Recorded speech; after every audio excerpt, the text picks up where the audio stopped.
जो महिला है हमारे दिव्यांग दीदी लोग, उनका शादी नहीं हो पाती दिव्यांग वजह से, तो उनको जब फ्रेश महिला लोग को 1000 रुपये जब महीना दे सकता है सरकार बिना मांगे,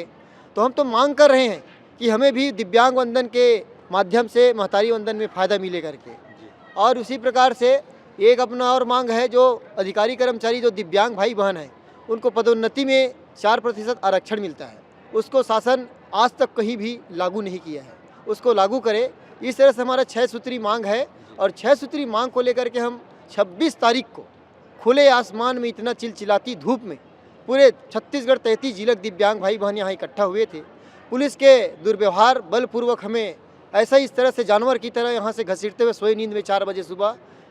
सिविल ड्रेस में विदाउट यूनिफॉर्म में उन लोग आए 200 के संख्या में, और पूरे छल्ली टाइप का उठाए, पैर को पकड़ पकड़ के और फेंक दिए पूरे दिव्यांग भाई बहनों को। बोलते हैं तो रुकिए, अपना सामान को कम से कम चड्डी बनियान पहन के सोए थे रात में चादर ओढ़ के, उसको भी कपड़ा भी अपने को नहीं पहनने दिया। इस तरह से दुर्व्यवहार किया यहाँ के पुलिस वाले। और यहाँ तूता धरना स्थल में हम दिव्यांगजनों को, यहाँ बेसहारा लोगों को न पानी का ठिकाना, न टॉयलेट का ठिकाना, न रहने का ठिकाना, न खाना का ठिकाना, अभी तक के हमें सूद लेने के लिए न शासन पहुँचा है, न प्रशासन पहुँचा है, न पहुँचे हैं आज तक।